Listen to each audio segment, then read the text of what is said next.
కూడా సీసీ కెమెరాల పరిధిలో కూడా జరుగుతూ ఉంటుంది. పూర్తిగా అటు లా అండ్ ఆర్డర్ పోలీసులతో పాటు టాస్క్ ఫోర్స్ పోలీసులు, అదే విధంగా ట్రాఫిక్ పోలీసులు, మఫ్టీలో సి టీమ్స్, అన్ని విభాగాలకు సంబంధించినటువంటి పోలీసులతో పాటు అన్ని శాఖలకు సంబంధించినటువంటి వాళ్ళు కూడా ఇందులో వర్క్ చేస్తూ ఉంటారు. జిహెచ్ఎంసీ వాళ్ళు కానివ్వండి, డిఆర్ఎస్ వాళ్ళు కానివ్వండి, ప్రతి ఒక్కరు కూడా ఇందులో ఉంటారు. ఇక మనం ఒక్కసారి శోభయాత్రకు సంబంధించినటువంటి రూట్ మ్యాప్ చూసుకుంటే, మొదటిగా ఖైరతాబాద్ గణనాథుడి నుంచి ప్రస్తుతం ఎక్కడైతే మండపం ఉంటుందో మండపం నుంచి ప్రారంభమయ్యి అనంతరం మెల్లమెల్లగా జరుగుకుంటూ, ముఖ్యంగా మొదటిగా అక్కడ నుంచి జరిగిన అనంతరం స్ట్రేట్ గా ఇటు టెలిఫోన్ భవన్ నుంచి మా తెలుగు తల్లి ఫ్లైఓవర్ నుంచి అనంతరం సచివాలయం ముందుగా వెళ్లి క్రేన్ నెంబర్ 4 దగ్గర ఎన్టీఆర్ మార్గ్ లో ఏర్పాటు చేసినటువంటి ఆ క్రేన్ నెంబర్ 4 దగ్గర కూడా ఉంటుంది. అయితే పోలీసులు అయితే పూర్తిగా ఆంక్షలను విధించారు.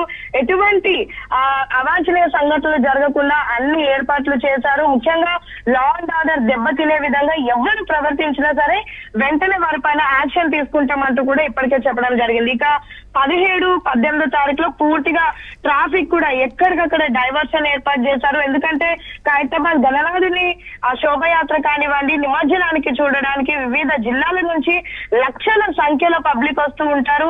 వాళ్ళందరికీ ఎటువంటి ఇబ్బందులు కలగకుండా అన్ని ఏర్పాట్లు కూడా చేశారు. ప్రధానంగా ఖైరతాబాద్ వచ్చేటటువంటి మార్గమే కానివ్వండి, పూర్తిగా పంజాగుట్ట నుంచి అటు మనం లగ్బికపుల్ ఆ ఏరియా మొత్తం కూడా మనం చూస్తుంటే అన్నిటి దగ్గర కూడా బ్యారికేడ్స్ వేసి ఎక్కడికక్కడ ట్రాఫిక్ ఆంక్షలు విధించారు. డైవర్షన్స్ ని ఏర్పాటు చేశారు.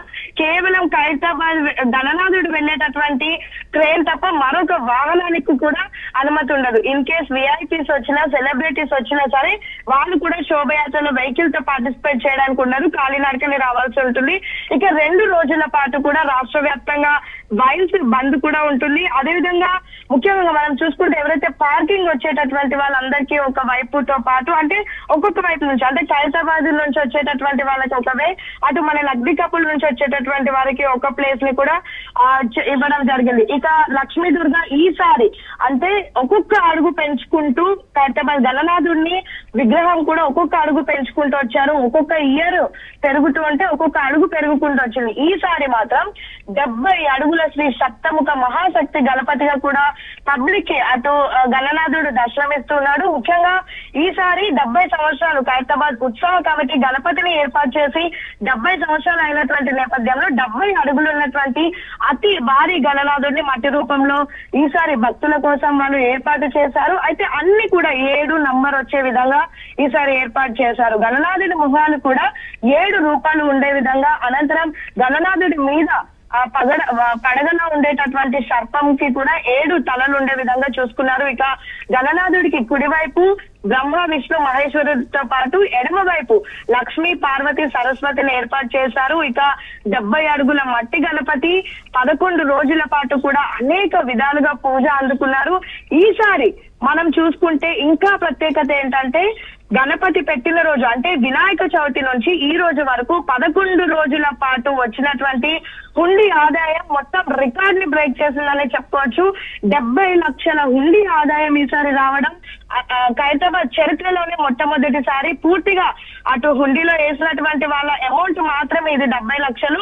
ఇంకా ఆన్లైన్ లో ఫోన్ పే ద్వారా, గూగుల్ పే ద్వారా, పేటిఎం, భారత్ పే ఇలా వివిధ రూపాల్లో కూడా చేశారు. అది ఇంకా కౌంటింగ్ అనేది జరగనప్పటికీ కేవలం ఈ హుండీ ఆదాయం మాత్రం ఇప్పటి వరకు 70 లక్షలు వచ్చింది. ఇక చుట్టూ ఖైరతాబాద్ గణనాథుడి దగ్గర ఏర్పాటు చేసినటువంటి యాడ్స్ కానివ్వండి, లేదంటే ఇతర ప్రమోషన్స్ భాగంగా 40 లక్షలు వచ్చింది. అంటే ఇప్పటి వరకు కౌంట్ ప్రకారం 1,10,00,000 ఆదాయం గణనాథుడికి రావడం జరిగింది. ఇంకా ఫోన్ పే అందులో ఎంత ఉండొచ్చు అనేది ఒక అంచనా కూడా ఈసారి ఉత్సవ కమిటీ రాలేకపోతున్నారు. అయితే గతంలో మనం చూసినటువంటి పరిణామాలు చూస్తే ఎప్పుడు కూడా ఖైరతాబాద్ గణనాథుడికి వచ్చేటటువంటి హుండీ ఆదాయం కానివ్వండి, భక్తులు సమర్పించేటటువంటి ఆదాయం ఏదైతే ఉంటుందో అందులో గోల్మాల్ జరుగుతుంది. యాక్చువల్లీ గణనాథుడి దగ్గర 2 కమిటీలు ఉంటాయి కాబట్టి గోల్మాల్ జరుగుతుందన్న నేపథ్యంలో ఈసారి కంప్లీట్ గా హుండీ లెక్కింపు అనేది సీసీ కెమెరాల పర్యవేక్షణ పర్యవేక్షణలో జరిగింది.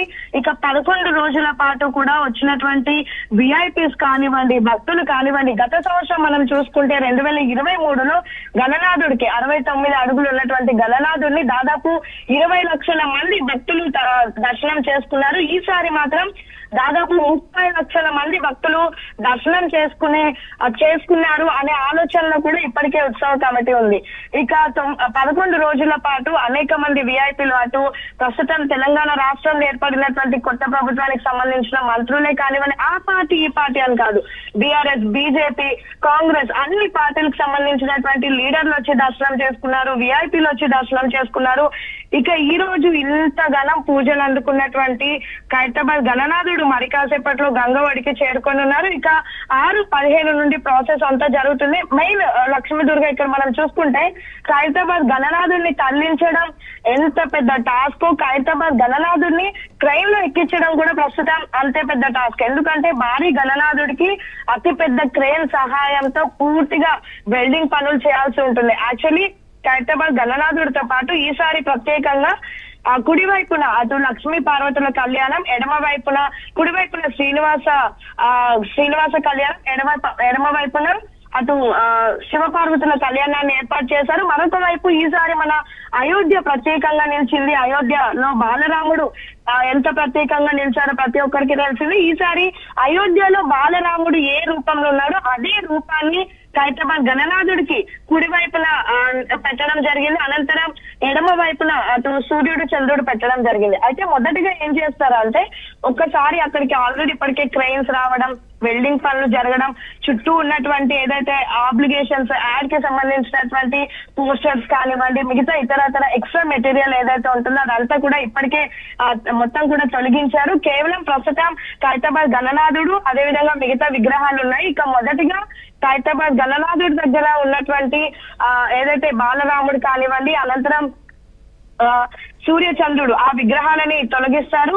అనంతరం లక్ష్మీ పార్వతుల కళ్యాణం కానివ్వండి, ఇటు శివుడు పార్వతి కళ్యాణం, ఇవి 2 విగ్రహాలను తొలగిస్తారు. అనంతరం ఖైరతాబాద్ గణనాథుడిని ట్రైన్ లోకి ఎక్కిస్తారు. ట్రైన్ లోకి ఎక్కించేటటువంటి సమయంలో పూర్తిగా రోప్స్ కింద నుంచి మీద వరకు కట్టేసి అనంతరం పూర్తిగా వెల్డింగ్ వర్క్స్ చేసిన అనంతరమే ఖైరతాబాద్ గణనాథుడికి ఆ క్రెయిన్ లో కూర్చోబెడతారు. అయితే ఈ సమయంలో అంటే ఆల్రెడీ నిన్నటి నుంచే పూర్తిగా ఖైరతాబాద్ గణనాథుడి పరిసరాల ప్రాంతాలంతా కూడా పవర్ కట్ అయింది. ఎందుకంటే ఎక్కడ ఏ వైర్ కట్ అవుతుందో ఒక అంచనాకి రారు కాబట్టి ఇతర వ్యక్తులు ఎవరు కానివ్వండి, లోకల్ పీపుల్ ఇబ్బంది పడొద్దంటూ కూడా ఇప్పటికీ అక్కడ పవర్ కట్ చేయడం జరిగింది. అనంతరం ట్రైన్ లోకి ఎక్కించిన తర్వాత మొదటి పూజలు నిర్వహిస్తారు.